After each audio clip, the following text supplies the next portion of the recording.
Pessoal, meus amigos, meus alunos, espero que estejam todos bem, com saúde. Eu retorno hoje aqui para falar um pouquinho sobre as infecções sexualmente transmissíveis, que eram conhecidas até recentemente como DSTs, ou doenças sexualmente transmissíveis. Então é importante ter agora essa informação por uma questão acadêmica, que elas são chamadas de infecções sexualmente transmissíveis, porque muitas vezes não há manifestação da doença em si. Eu vou começar pela IST mais frequente e que nos últimos 5 anos aumentou em 4 vezes, em 3 vezes melhor, a sua prevalência na nossa população. Mas nós vamos discutir o porquê disso. É uma doença muito antiga, tá? Ela remonta à época do descobrimento. Há duas versões sobre o surgimento da sífilis ou da infecção pelo treponema pallidum pallidum. A gente vai ver que tem outros treponemas também. Uma ideia é de que você já existia outros treponemas nas populações originárias, já originais das Américas, e que os marinheiros colonizadores tiveram relações sexuais ou contato com pessoas e adquiriram isso e depois disseminaram isso pela Europa. E há uma outra teoria de que eles já vieram com essa treponematose no seu sangue e ao chegar no Novo Mundo, nas Américas,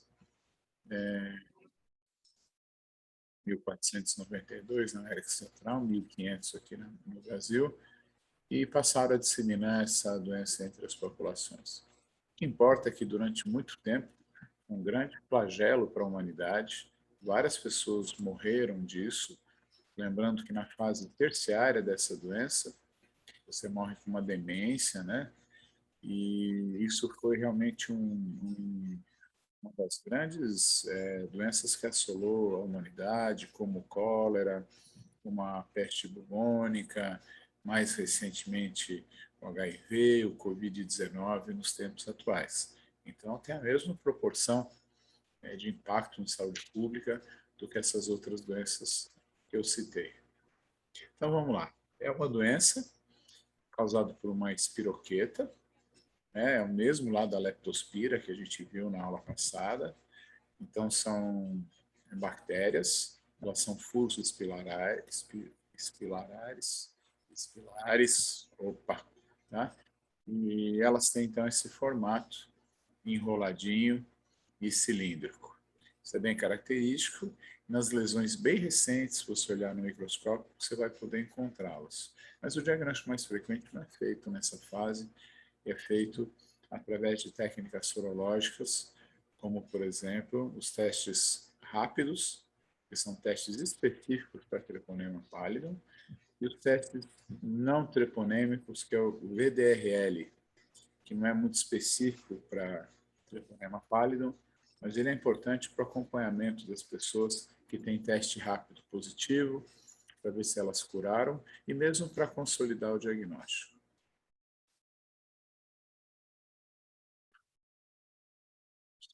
Muito bem, isso aqui é um panorama fornecido pelo Ministério da Saúde, do Sistema de Vigilância Epidemiológica. Os dados vão até o 2019, né, o ano retrasado. Lembrando que a gente tem toda uma paralisia do sistema aí em função da ocorrência do Covid-19.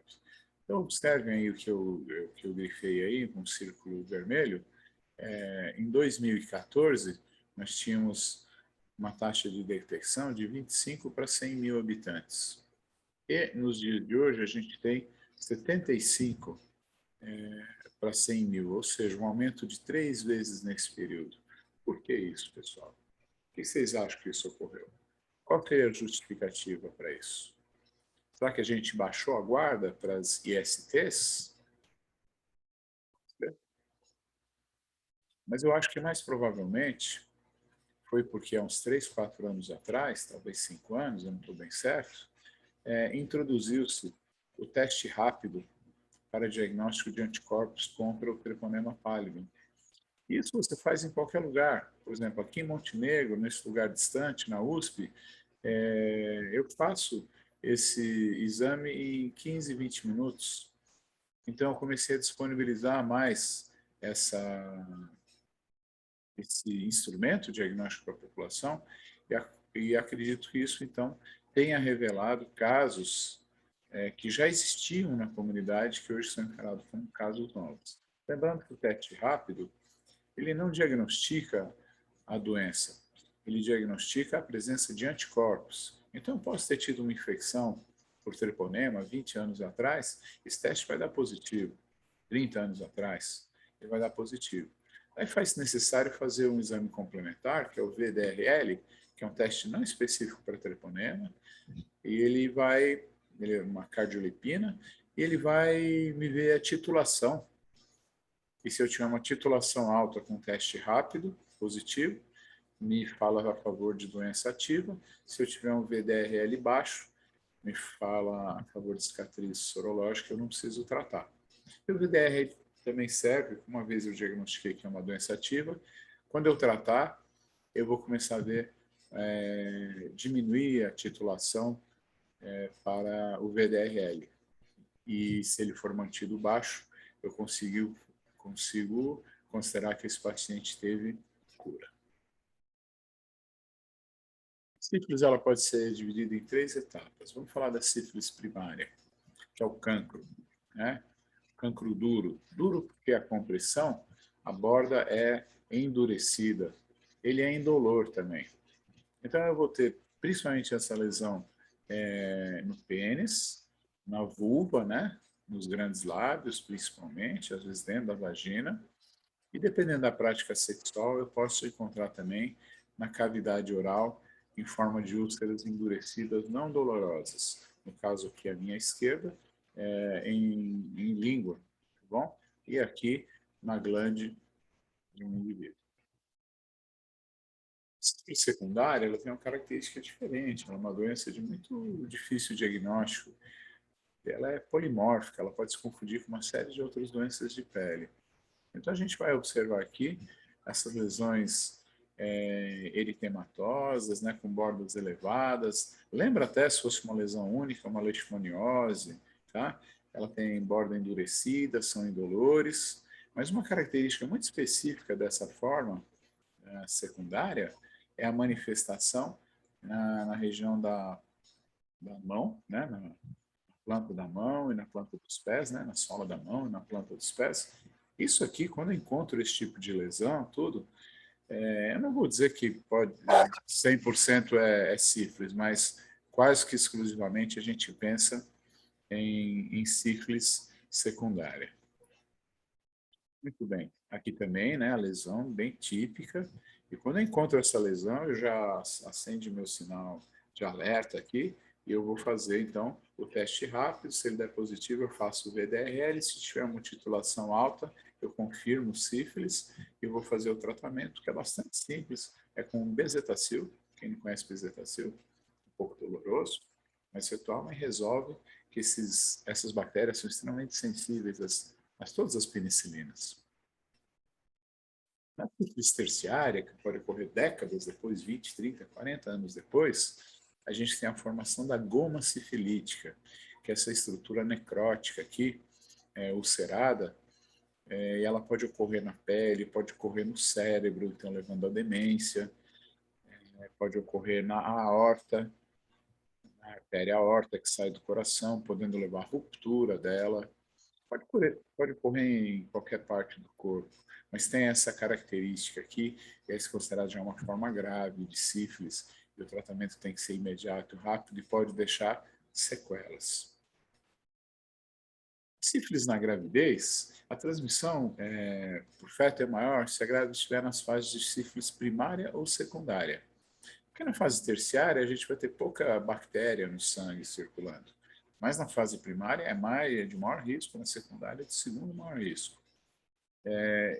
Se você tem 25% de risco de morte fetal durante a gestação, se a mãe tiver sífilis primária ou secundária, 14% de risco de morte do recém-nascido, 41% de dar luz a uma criança com sífilis vertical, por transmissão vertical, congênita, que pode provocar alterações importantes no sistema nervoso central, no coração, nos olhos, na audição, a gente vai ver, na formação dos dentes, dos ossos da perna também. E você tem apenas 20% de chance de dar uma luz viva e não infectada, ou seja, 80% de risco de ter algum problema e 20% de chances de não ter nenhum problema. Você é uma criança, então, aqui é um recém-nato, né? Ele tem essas lesões descamativas, lembrando, então, que chama muito atenção na sífilis são as lesões na planta dos pés, né? Das mãos, na sola das mãos, perioral também, e a criança pode nascer com catarata também, tá? Pode nascer com diminuição do perímetro da cabeça, com microcefalia, e também com o nariz, que a gente chama de nariz em cela, ó. Não, nariz assim, o nariz assim, algumas pessoas têm isso pelo fenótipo mesmo, mas chama atenção o conjunto da obra. E isso aqui, são esses dentes aqui, ó, em U, que a gente chama de dente de Hutchinson. Isso aqui é quase que patognomônico da sífilis. Patognomônico, quando eu falo, é quase certeza ligado à sífilis. Isso aqui são as alterações que eu falei, que são alterações ósseas, né, nos ossos da coxa, na tíbia e na fíbula. E isso aqui, esse formato aqui em arco, a gente chama de tíbia em sabre, como se fosse aquela espada, né, que é arqueada, assim. São os nomes antigos aí, mas que são guardados. E atenção para catarata, né? Não é só sífilis que causa catarata, rubéola também causa, toxoplasmose, herpes, tem um monte de outras citomegalovírus também causa, mas a sífilis é uma das causas de catarata em recém-nascido. Bom, as ISTs não são exclusivas da Amazônia. E a gente aqui está falando de doenças amazônicas, principalmente, né? Que também repercute no país inteiro. Mas tem umas treponomatoses, que também são causadas por treponema, que são específicas da nossa região e principalmente acometendo populações indígenas. Então, são as treponematoses não sifilíticas. Isso é importante a gente saber. É uma curiosidade, acima de tudo, porque é raro. Eu já atendi paciente aqui, em Rondônia, no município de Alto Paraíso, que fica a 100 quilômetros de onde eu estou, o pai e o filho com treponematose não sifilítica. Vamos dar uma olhadinha. Elas são causadas por Treponema pallidum, mas não Pallidum pallidum. Treponema pallidum pertenue, que causa a bulba. Treponema pallidum carateum, que causa a pinta ou careté, né? Deixa eu tirar aqui a minha imagem. E o begel, que é mais comum na África, que é o Treponema pallidum endêmico. Então, causam essas lesões aqui, né, na pele, são lesões granulomatosas, né, são verruciformes, parecem verrugas, ó. E algumas delas que ocorrem em cima das articulações das juntas podem levar à destruição da articulação e lesão permanente. O curioso dessas treponematoses não sifilíticas é que a transmissão ocorre por contato interpessoal, então não por relação sexual. Isso fica bem claro. Então é por contato da pessoa que encosta nessa lesão e acaba sendo infectado pelo treponema não pálido, tá? Pallidum pallidum, pelo treponema pertene, careteum ou endêmico. É uma característica não é comum, né, mas ocorre mais em população indígena. Quais são as populações que têm indicação de realização de teste rápido, vocês trabalharem aí no serviço de saúde? Locais de serviço de saúde sem infraestrutura laboratorial, que é a nossa realidade, de Rondônia, do Amazonas, as populações ribeirinhas, programas do Ministério da Saúde, como consultório de rua, né? Mudou aqui, Rede Cegonha, né? Que é oh, meu Deus, centros de testagem e aconselhamento, populações flutuantes, garimpos, por exemplo, né, que também é a nossa realidade aqui na Amazônia, garimpo de ouro, rios, populações ribeirinhas e indígenas, que também está dentro da nossa realidade, a indicação, por exemplo, quando eu faço as viagens, eu oferto para toda a população a realização dos testes rápidos, para sífilis, mas também para HIV, hepatite B, hepatite C, são realizados rapidamente, mas a gente tem que pedir autorização do paciente para a realização. Pessoas atendidas nas unidades básicas de saúde, que é onde eu trabalho, pessoas com diagnóstico de hepatites virais, porque também a hepatite viral é uma IST, então se ela tem hepatite viral, ela pode ter sífilis, a gente pede por tabela. Gestantes e parceiros sexuais em unidades básicas de saúde, gestantes no momento de internação para o parto, e abortamento espontâneo, que é uma das consequências da sífilis, né, gestacional, para você fazer uma investigação e ver se esse abortamento que ocorreu não é em função da infecção pelo treponema pallidum pálido. Muito bem. Isso aqui é um fluxograma, não vou entrar muito em detalhes. Se eu tenho um teste rápido positivo, tá? Eu trato para sífilis imediatamente, tá? A regra do jogo é essa, na nossa situação de saúde, em que estão as unidades básicas de saúde, ainda mais com esse background que a gente tem da infecção pelo Covid-19, eu não tenho muita alternativa, e é melhor eu tratar, e quando eu trato esse paciente, eu vou tratar como se fosse uma forma terciária. Então, eu vou fazer 3 doses, com intervalo de 15, 20 dias, de penicilina, benzatina, que é o benzetacil, 2 ampolas, olha só que dor, 2 ampolas, uma ampola em cada grupo muscular, de 15 em 15 dias, por 3 vezes. Seria o tratamento no escuro para uma sífilis terciária, que seria o pior prognóstico. Se tiver uma situação privilegiada, um paciente particular, ou então numa área que tem mais estrutura, se der um teste rápido, eu posso pedir um teste VDRL, chama Venereal Disease Research Laboratory, vem essa sigla inglesa, mas é de origem americana, língua inglesa, e ela é um teste que não é específico para sífilis, tá? A hanseníase, ela pode dar positiva, a gestação, ela pode dar positiva, outras doenças pneumatológicas, ela pode dar positiva também. Mas se eu associar o teste rápido e uma alta titulação do VDRL, eu posso pensar muito, com certeza, em sífilis e fazer um tratamento mais seguro. O VDRL vai ter seu papel de destaque no acompanhamento desse caso e com a redução do título de VDRL, eu posso considerar curado e vou ter que ver esse indivíduo a cada 6 meses se ele mantém um título baixo. Muitas vezes a sífilis, ela recidiva. Quem foi o indivíduo de destaque no tratamento da sífilis, que foi o mal do século, né? No século retrasado, foi o Paul Ehrlich.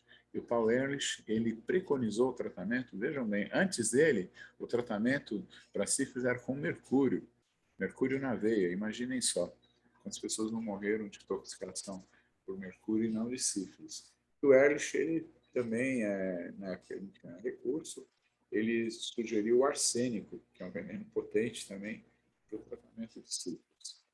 Hoje, depois do Fleming, né? Fleming, que descobriu a penicilina em 1930 e ela passou a ser comercializada em 1950, a gente tem um antibiótico aí de quase 100 anos, que funciona muito bem para o treponema pálido, e para os outros também, né? Endêmicos e o hipertênue, porque essa espiroqueta é muito sensível à penicilina e não tem resistência. Então, até hoje, a gente trata com isso com muita segurança. Existem outros antibióticos que funcionam, mas o tratamento de eleição é a penicilina, a benzatina, que é o famoso benzetacil. Isso aqui é o tratamento convencional. Eu não vou entrar em detalhes, porque isso aqui não é o escopo da minha apresentação, mas você tem tratamentos diferenciados de acordo com o estadiamento, a sífilis primária e secundária, tá? E latente, né? Com evolução de menos de 1 ano. Você faz a penicilina benzatina, intramuscular, dose única de 2.400.000, ou seja, 2 injeções. Tudo bem? Na sífilis tardia, ou quando eu não tenho diagnóstico, uma gestante que dá um teste rápido positivo, eu não tenho VDRL, eu não tenho tempo para fazer, eu já vou fazer 2.400.000, ou seja, 2 ampolas por 3 semanas, que eu vou considerar o pior cenário, seria a sífilis terciária. Na neurosífilis, que é a sífilis no cérebro já, uma fase avançada, é difícil encontrar hoje em dia essas formas aí, mas antigamente era comum. Aí você vai ter que internar esse paciente e fazer a penicilina cristalina, mas também a penicilina, só que na veia, ela tem um efeito mais intenso e poder ultrapassar a barreira hematoencefálica, tá? Que é uma barreira que existe entre o sangue e o líquor, onde vai estar o treponema pálido. Após o tratamento, então, eu vou acompanhar com o VDRL, como eu já disse anteriormente, a cada 3 meses durante um ano, e depois disso, a cada 6 meses no segundo ano, eu vou esperar uma redução da titulação, da concentração do VDRL para considerar a cura. Outra doença importante, mas que é rara hoje em dia, eu via muito na minha época de faculdade, de residência médica, mas hoje eu não vejo mais, eu nunca mais fiz o diagnóstico do cancro mole. O cancro mole é, então, antagônico ao cancro duro. O cancro duro é a sífilis, o cancro mole, ele, quando você pressiona ele, as bordas são amolecidas e ele é doloroso. Mas ele tem também uma configuração muito parecida com lesões ulceradas, né? Em vulva, em pênis, né? Aqui nessa região aqui, que é do sulco bala no postal, tá? Bala no postal, e aqui na vulva, tá? E aqui também na vulva, com essas lesões ulceradas, destrutivas. Tem um período de incubação de aproximadamente 5 dias, que pode se estender por 15. Não há evidência de transmissão congênita, ao contrário da sífilis, felizmente, e o tratamento é o mesmo da sífilis, com 2 injeções de bezetacil intramuscular.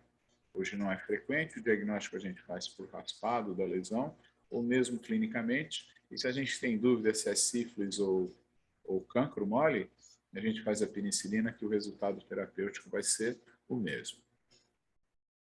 Linfagranuloma venérea, faz tempo que eu não vejo também, olha. Mas na minha época de faculdade, de residência médica, em 85, 90, era relativamente comum.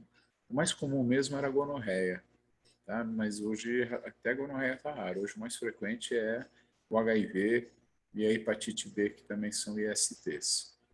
Eu vou falar na próxima aula sobre as hepatites, que é a minha aula final. O linfagranuloma é uma infecção causada pela Chlamydia trachomatis e ela atinge órgãos genitais e os gânglios da virilha e comumente ela é chamada de mula, tá? É um nome antigo.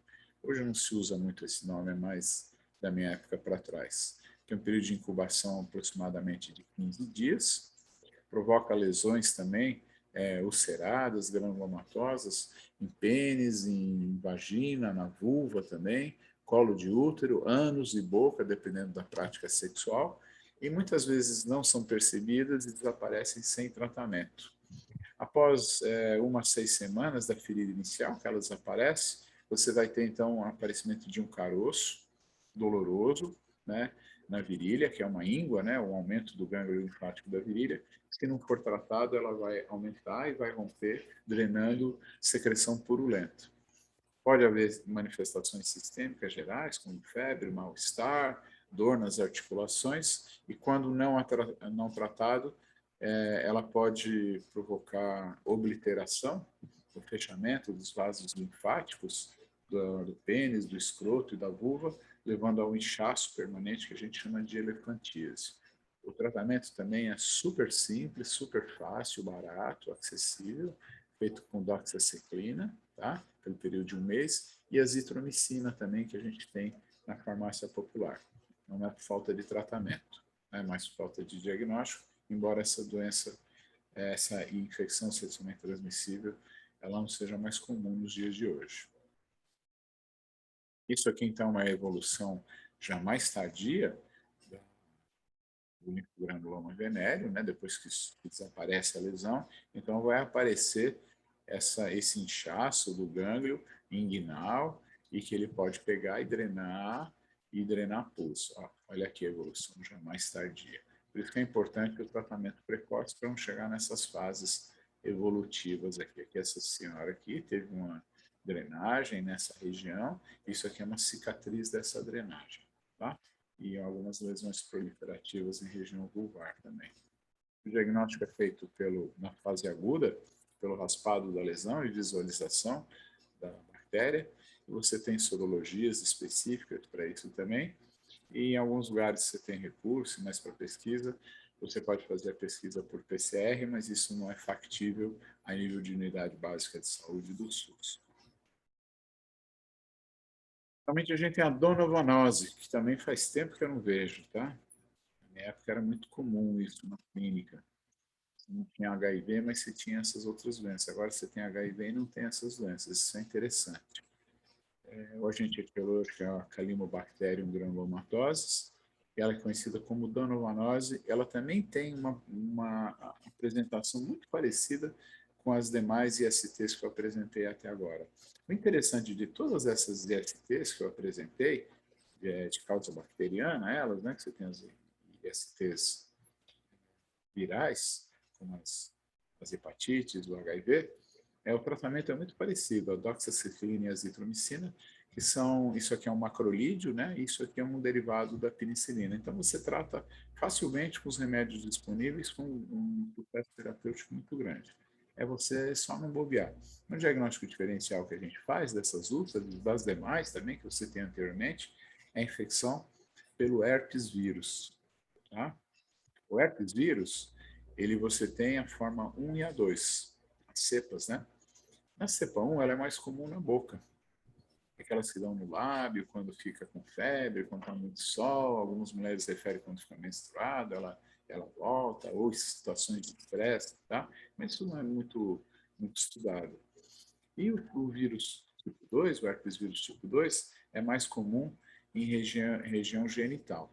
Tá? Então, aqui a gente tem elas são lesões eritematosas, são avermelhadas, elas formam bolhas, essas bolhas são dolorosas, causam ardência, e uma característica dessa infecção é que ela se repete ao longo da vida durante várias vezes. Você tem um remédio que chama ciclovir, que se você tratar na fase aguda, ele ajuda a diminuir a duração da doença e a ocorrência de recidivas também, tá? Que é o aciclovir. Ela, assim, não é perigosa, não é letal, mas se uma mãe tiver lesão ativa na região da vagina, da vulva, durante o parto, e o parto for normal, a criança pode nascer infectada com herpes vírus e desenvolver meningoencefalite e formas graves de herpes vírus. Então, quando a mãe tem herpes vírus, perto da gravidez, tem indicação de cesariana para a criança não correr risco de ter meningoencefalite e herpes vírus sistêmico. Esse aqui, então, é saudoso, né? Muito tempo que eu não vejo, já tratei muito. São diplococos, né? Cocos, que são formas arredondadas, diplo, porque eles aparecem em pares, então diplococos, cocos duplos, e eles são gram-negativos. E quando eu encontro isso aqui numa secreção de uretra, que eu examino pela uma coloração de gram, que é uma técnica fácil de fazer, qualquer lugar você faz isso, no fundo de quintal você faz isso, isso aqui é a famosa Neisseria gonorrhoeae, tá? Ela tem essa estrutura, né, diplocócica, com essas fímbrias, e essas fímbrias vão fazer ela aderir no nosso trato urinário, ali se fixando e causando a doença que chama gonorreia. Nas mulheres, geralmente é assintomático, às vezes se manifesta com corrimento inespecífico, e algumas mulheres também desenvolvem infecção de uma glândula que tem na vulva, que é a glândula de Bartholin, que serve para lubrificar a vulva, e elas infectam e causam cistos, né, cistos de Bartholin, que a gente tem que retirar através de cirurgia. Seria a complicação maior para o adulto infectado. No entanto, se a mãe tem gonorreia e ela faz o parto pelo o parto normal, pelo canal de parto infectado com gonorreia, ela pode ter a criança acometida de gonorreia, e o quadro mais grave é uma panoftalmite, uma inflamação geral do olho, que leva às vezes à cegueira, pela infecção pela Neisseria gonorrhoeae. No adulto, ela pode se manifestar também como amidalites purulentas pela prática sexual e algumas lesões de pele também na boca, também pela prática sexual. Por isso que quando a criança nasce, a gente faz a aplicação daquele colírio marrom, que é a credização, mas que hoje em dia também já foi substituído pela eritromicina, que é um macrolídeo que funciona bem para essas situações. O tratamento da gonorreia é tranquilo, também é baseado em penicilinas, tá? E é um tratamento rápido, barato e bastante eficiente. E quando a maior forma de apresentação mesmo é na masculina, que o indivíduo vem e fala que está queixando para urinar, está com ardência para urinar, e ele está eliminando pela uretra um líquido purulento. E você examina esse líquido e você vai encontrar os diplococos gram-negativos. O tratamento é tranquilo, você pode usar uma quinolona, ciprofloxacina, uma ceftriaxona, que é uma cefalosporina, parente da penicilina, já de segunda geração, intramuscular, e você resolve a parada. Tá? Não tem nenhum problema, o tratamento é fácil, é barato e é acessível pelo SUS também.